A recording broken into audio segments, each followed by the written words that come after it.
Good morning. पिछले class में हम लोगों ने देखा था एनिशिएंट हिस्ट्री में मगध, राइज ऑफ मगध के बारे में। तो राइज ऑफ मगध में हम लोगों ने देखा था कि मगध राजवंश के जो पहले साम्राज्य थे हर्यक डायनेस्टी, उसके बारे में डिटेल से पढ़ा था।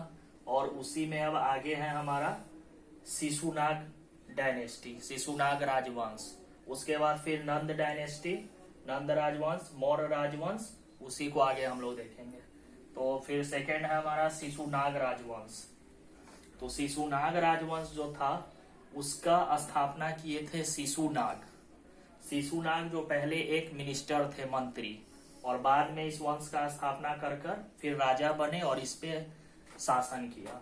और जो कैपिटल पहले मगध का कैपिटल सबसे पहले था राजगिरी, उसको फिर उदयन ने लाया पाटलिपुत्रा में। फिर यहाँ शिशुनाग वंश के जो राजा थे शिशुनाग, उन्होंने इस राजधानी को फिर वैशाली ले आया। इनका ये उपलब्धि था कि राजधानी को वैशाली ले आए और अवंती जो मध्य प्रदेश का भाग था अवंती, उसको मगध में मिला लिया। ये शिशुनाग जो राजा थे इन्होंने, ये इनकी उपलब्धि थी।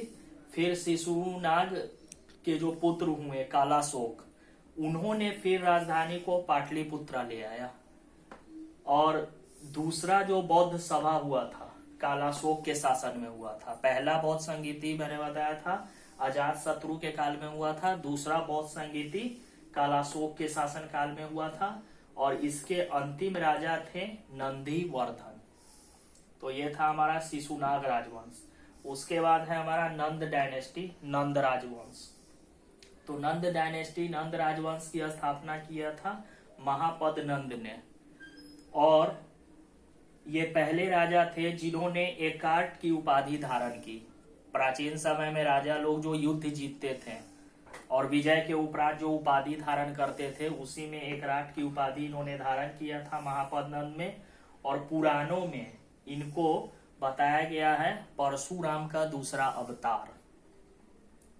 और कलिंग जो उड़ीसा वाला भाग था उस पे विजय प्राप्त किया था इन्होंने, महापद नंद ने।